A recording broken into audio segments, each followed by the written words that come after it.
ये लोग भी दोषी हैं। और केंद्र सरकार जाति जनगणना पर क्यों उनका ठेस पहुंच रहा है, क्यों रोक रहे हैं? केंद्र सरकार गलती करे इस देश के अंदर में। केंद्र सरकार को आंख बंद करके इससे क्या आपत्ति है केंद्र सरकार का? केंद्र सरकार एक साजिश का शिकार हो रही है।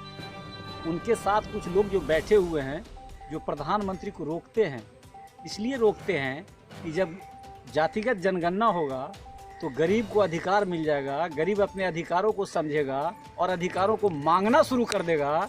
और इतना ही नहीं, जब अधिकार नहीं मिलेगा तो एसी, एसटी, ओबीसी, ईबीसी के लोग जब सड़क पर उतरेंगे तो देश के अंदर में एक जन आंदोलन होने की संभावना बढ़ जाएगी। इसलिए केंद्र सरकार कतराती है।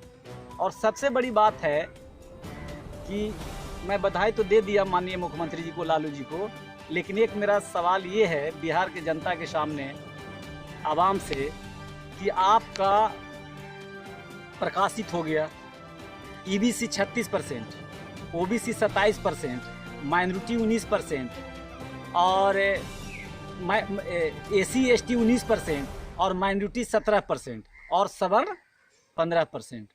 तो मेरा कहना है कि लालू जी बराबर बोलते हैं, सामाजिक न्याय में आस्था रखने वाले लोग हैं, सोशल जस्टिस की बात करते हैं, सोशल जस्टिस की बात करने वाले लोग हैं नीतीश जी और लालू जी। तो मैं आज लालू जी से और नीतीश जी से अपील करना चाहता हूं, विनम्र अपील करता हूं कि आपने ही कहा था कि जिसकी जितनी जनसंख्या भारी उसकी उतनी हिस्सेदारी। तो मेरा कहना है कि 100% में जितना जिसका आबादी है उस सब को अलग अलग हिस्सा आप दे दीजिए, पार्टी के अंदर में दीजिए।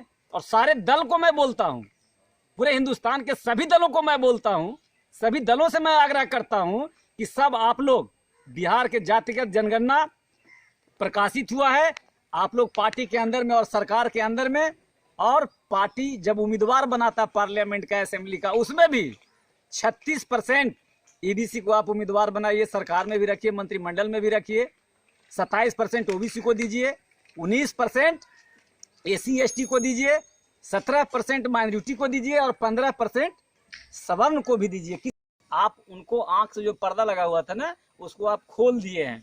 और अब लोग सभी नीचे तबके में भी सारे लोग अब पढ़ लिख रहे हैं, सब अंडरस्टैंडिंग पावर हो गया है, यानी समझदारी हो गई है, सारी बातें को समझता है। घड़ियाली आंसू बहाने से काम नहीं चलने वाला है। इसलिए मैं पुनः अपील करता हूं बिहार सरकार से, माननीय नीतीश कुमार जी से, जिस तरह से आपने इंसाफ किया था, मैं बधाई देता हूं नीतीश कुमार जी को। जीतन राम मांझी एक महादलित परिवार के बेटा को आपने मुख्यमंत्री बनाया था, उसी तरह से आपका अंतरात्मा जागना चाहिए। काफी ओल्ड भी हो चुके हैं ना ये लोग। अति पिछड़ा को मुख्यमंत्री मैं पुनः बोल रहा हूं, एसी को उप मुख्यमंत्री, माइनॉरिटी को भी दीजिए, काफी संख्या है। और ये पार्टी में भी काम शुरू कीजिए सुचारू रूप से। देश अपना है, राज अपना है। और एक बात और मैं बोल देता हूं, राजनीति में जो व्यक्ति परिवार का सेटलमेंट का राजनीति करेगा, जो व्यक्ति परिवार को स्थापित करने का काम करेगा, वह राजनेता किसी भी दल का हो, वह न राजभक्त हो सकता है, न राष्ट्रभक्त हो सकता है, और न कभी समाजवादी हो सकता है। नेता के नजरिए में, राजनेता के नजरिए में सारा अपना है। कहीं से जात पात की गंदी राजनीति ने इस देश को कहां ले गया, बर्बाद कर दिया। जात के ठेकेदार लोग बन गए कि मैं यादव हूं, ये पासवान जी हैं, ये रविदास जी है, सबका नेता बन गया। जो नेता बना, आपको मालूम है, सबका जांच होना चाहिए प्रॉपर्टी का। अब कोई यादव का नेता है, नेता मालूम माल हो गया, बाकी सारे यादव लोगों का क्या है? कोई रविदास के नेता हैं, उनको पता कीजिए, मालूम माल हो गए, बाकी उनके जात की क्या स्थिति है, पासवान जी की क्या स्थिति है, कोयरी जाति का क्या स्थिति है, धानुक जाति का क्या स्थिति है, कुर्मी जाति का क्या स्थिति है। सारे लोगों को आप देखिए, ये जात पात की गंदी राजनीति और जात का ठेकेदार बनकर एक व्यक्ति समझौता करके अपने समाज को आज तक कुचलने का काम किया। किसी भी जाति पाति का नेता हो, जात पात इस देश के लिए, लोकशाही के लिए, लोकतंत्र के लिए विष के समान है। राजनीति में ऐसा नहीं होना चाहिए। और भ्रष्टाचार और घोटाले को छिपाने की देश में कोशिश नहीं होना चाहिए। आपको मालूम है, हिंदुस्तान जैसा देश में अब तक 300 घोटाले हुए हैं, 70 घोटाले बिहार में हुए हैं। आर्थिक रूप से कमर टूट गया इस देश का, इस राज्य का। जब तक गरीब आर्थिक रूप से सबल नहीं होगा, अगर बिहार को बेहतर बनाना चाहते हैं तो माननीय नीतीश कुमार जी, आप लंबे अरसे तक मुख्यमंत्री रहे हैं, लालू जी भी यहाँ के मुख्यमंत्री रहे, राबड़ी जी भी मुख्यमंत्री रही हैं, उनके लड़के तेजस्वी जी भी डिप्टी सीएम है। अगर सही सामाजिक न्याय आप करता हैं तो सबसे पहले नीतीश कुमार जी को मुख्यमंत्री पद से इस्तीफा दे देना चाहिए और अति पिछड़ा के बेटा को मुख्यमंत्री बनाना चाहिए। तेजस्वी जी को इस्तीफा दे देना चाहिए और एक ओबीसी, माइनॉरिटी और एससी एसटी यानी अनुसूचित जाति से एक एक उप मुख्यमंत्री बनाना चाहिए। और ओबीसी से तो तेजस्वी यादव भी आते हैं। नहीं, बिल्कुल बिल्कुल आते हैं। तो क्यों इस्तीफा देंगे? इसलिए ओबीसी से है, ये है। इसलिए इस्तीफा मैं कह रहा हूँ कि आप मालूम है लालू जी ने कहा था कि राजा यानी रानी के पेट से कोई राजा पैदा नहीं लेगा। तेजस्वी जी राजकुमार है ना, लालू जी के लड़के हैं ना, इनके पास मालूम है 5 विभाग है जिसका बजट है 44,000 करोड़ समथिंग। 5 विभाग को देख रहे हैं। और अति पिछड़ा और एससी एसटी का बात करने के पहले आप उसको अधिकार दीजिए। कहना और करना आसमान जमीन का अंतर है।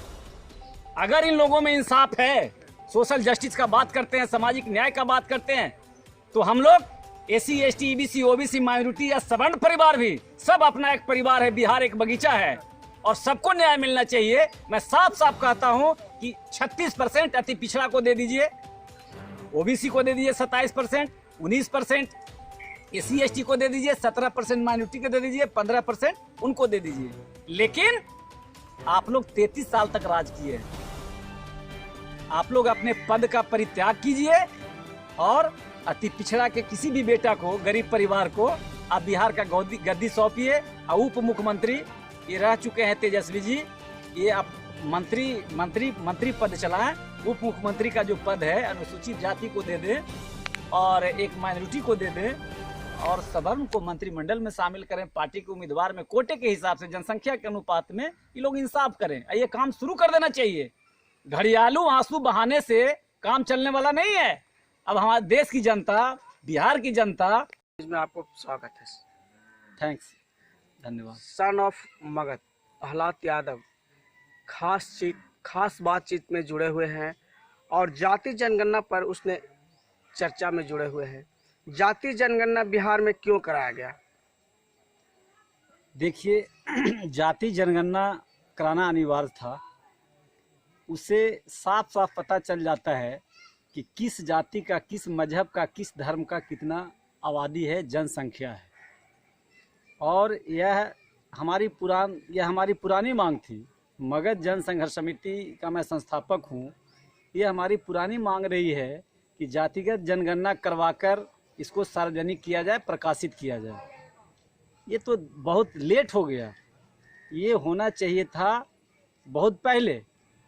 इसके लिए कांग्रेस भी जिम्मेदार है, 40 साल तक शासन में रहा और इसके लिए वर्तमान की सरकार भी जिम्मेदार मैं मानता हूँ। 33 साल से बड़े भाई छोटे भाई की सरकार है। ये जातिगत जनगणना कब का हो जाना चाहिए था। इस जाति जनगणना से जनता को क्या फायदा मिलेगा? देखिए, सबसे पहले तो मैं बिहार के आदरणीय मुख्यमंत्री नीतीश कुमार जी को और राष्ट्रीय जनता दल के राष्ट्रीय अध्यक्ष लालू जी को मैं बधाई देना चाहता हूं कि देर से सही लेकिन आपने जातिगत जनगणना करवाकर इसको प्रकाशित करने का काम किया है। और इससे हर जाति को आबादी के हिसाब से, यही मूल फायदा है कि आबादी के हिसाब से, जनसंख्या के हिसाब से सबको अपना अपना अधिकार सरकार दे दे, मिल जाए, तो ये बहुत बड़ी बात होगी। अब तक जाति जनगणना क्यों नहीं कराया गया? अब इस पर मैं अगर बोलना चाहूँगा तो बहुत लोगों को ठेस पहुँचेगा। जैसे इस देश में मैं पहले भी कहा ना, कांग्रेस, इसके लिए कांग्रेस मूल रूप से दोषी है। और जो कांग्रेस आज वर्तमान सरकार के साथ में है, महागठबंधन में है, यानी इंडिया जो बना उसके साथ है कांग्रेस। बीजेपी तो दोषी है कि 9 साल से सत्ता में है, लेकिन उसके साथ साथ कांग्रेस जिम्मेदार है और उसके साथ साथ ये लोग भी जिम्मेदार है। हमारे लोग जिन लोगों को आप लोगों ने 33 साल तक यहाँ के बिहार के गरीबों ने, अति पिछड़ा ने, SC ST ने, OBC ने, माइनॉरिटी